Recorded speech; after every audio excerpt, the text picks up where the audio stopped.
Every 15 to 20 years, we have another crisis. We call them panics. We had different names for them. For 140 years, the pattern is just unmistakable.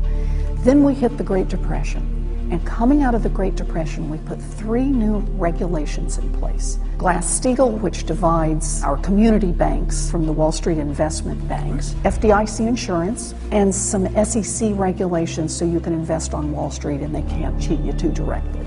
For 50 years, we have no bank failures, no major crises. It works. It gets to be the early 1980s. We go with this idea of let's get rid of regulation. Now what happens? Late 1980s, savings and loan crisis. Should have been a warning. Late 1990s, remember long-term capital management? Yep. The hedge fund should have been a warning. Early 2000s, Enron should have been a warning, but we let it go. And where do we end up? In the biggest crisis since the Great Depression.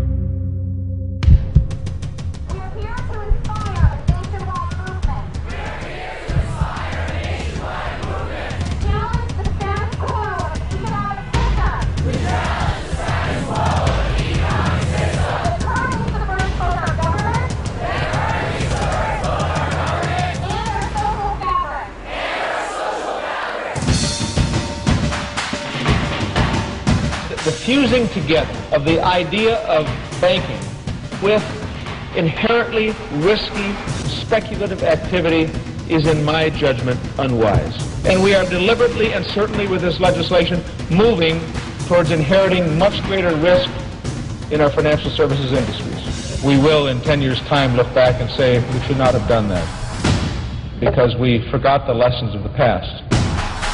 I made a mistake in presuming that the self-interest of organizations, specifically banks and others, was such as that they were best capable of protecting their own shareholders. We're talking about betting against the very thing that you're selling without disclosing that to that client. Is there not a conflict? In the context of market making, that is not a conflict. Could you give me a yes or no to whether or not you considered yourself to have a duty to act in the best interests of your clients? Who received the $1 trillion in funds that the Federal Reserve has handed out to domestic institutions? He said, I'm not going to tell you. I have a hard time understanding how you have put $2.2 trillion at risk without making those names available. It's long overdue. We need to audit the Federal Reserve. Conservative members of the court ruled corporations have First Amendment rights and that the government cannot impose restrictions on their political speech. It will undoubtedly cripple the ability of ordinary citizens, Congress, and the states to adopt even limited measures to protect against corporate domination of the electoral process. There is nobody in this country who got rich on his own. You moved your goods to market on the roads the rest of us paid for.